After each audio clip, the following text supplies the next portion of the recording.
केंद्राकडून मिळणाऱ्या मदतीसाठी प्रक्रिया असल्यामुळे राज्य सरकारकडून नुकसानग्रस्तांना 2215 कोटींची मदत वितरित करण्यास सुरुवात झाली आहे।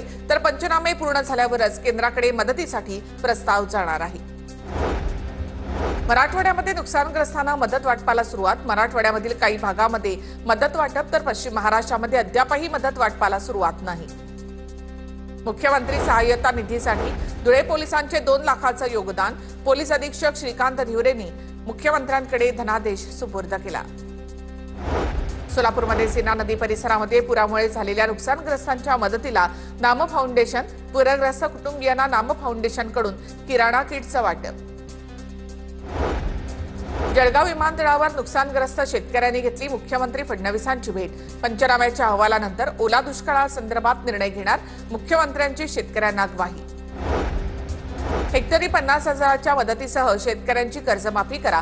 पीएम केअर फंडातून मोदींनी किमान 50,000 कोटी महाराष्ट्रासाठी द्यावेत। उद्धव ठाकरेंच्या 3 मागण्या।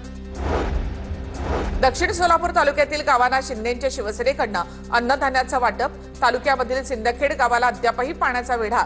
मदत केलेल्या वस्तूंमध्ये तांदूळ, डाळ, साखर, तेल, बिस्किट, मेणबत्त्या, ब्लँकेट, साडी अशा अत्यावश्यक वस्तूंचा समावेश।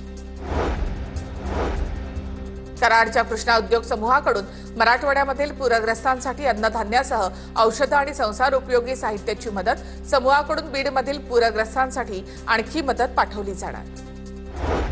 लातूरच्या जकोड तालुक्यामधील बेळसावंगी गावाला तिरू नदीच्या पुराचा वेढा। गावामध्ये 700 ते 800 गावकरी अडकले। गावकऱ्यांना सुखरूप बाहेर काढण्यासाठी एनडीआरएफ जवानांना पाचारण। लातूरमध्ये शेतकऱ्यांना कर्जमाफी द्या, ओला दुष्काळ जाहीर करा अशा विविध मागण्यांसाठी बच्चू कडू यांचा रास्ता रोको।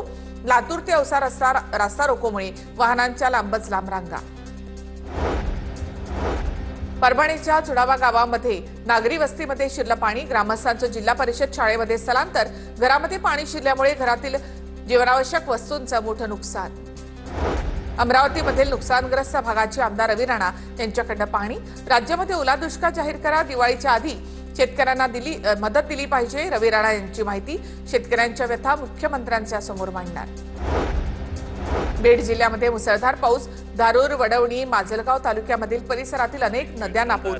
पावसामुळे माजलगाव प्रकल्पाचे 11 दरवाजे आणि मांजरा प्रकल्पाचे 12 दरवाजे उघडले।